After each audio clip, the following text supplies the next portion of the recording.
When you're out camping a long way from home and maybe a little out of your element, there's nothing more comforting and delicious than fresh baked bread and tasty desserts. Even though you're out in the middle of nowhere, there's no reason why you can't eat as good or even better than you do at home. That'll never work, silly. I'll tell you what will work, though. The Old Scout reflector oven. Let's take a closer look. The oven is made in Minnesota out of lightweight yet strong aluminum. The panels are cut with a powerful water jet. Cutting them this way leaves the edges clean with no burrs or razor-sharp edges. It's all held together with this ingenious method of using simple hitch pins, resulting in an extremely simple and quick assembly. We've asked the designer of the Old Scout oven to sit down with us and run through exactly how his oven works. Well, the reflector oven uses the infrared heat that's given off by the flaming fire.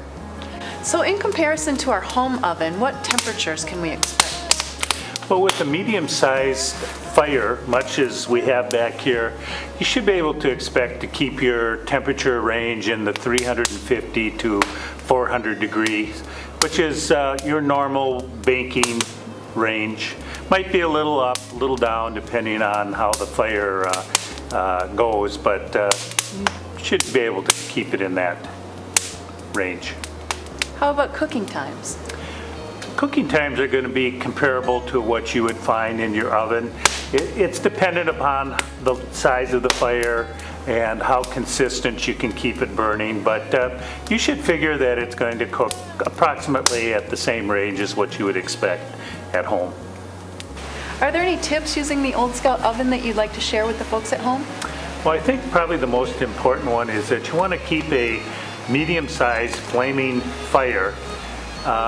The flames are what does the cooking, and the heat is collected in the back of the oven. Now, given that fact, you need to rotate the pan about every 5 minutes during the cooking process, and just watch the food, and as it browns, you'll be able to tell that it's getting done, and just don't let it burn. Okay, enough about how. What can we bake in it? Well, you can bake just about anything that you could bake at home. Biscuits, muffins.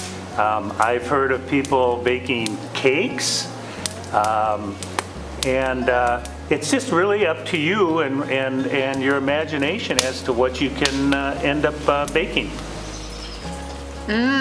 Pairing good food and the great outdoors. What could be better than that?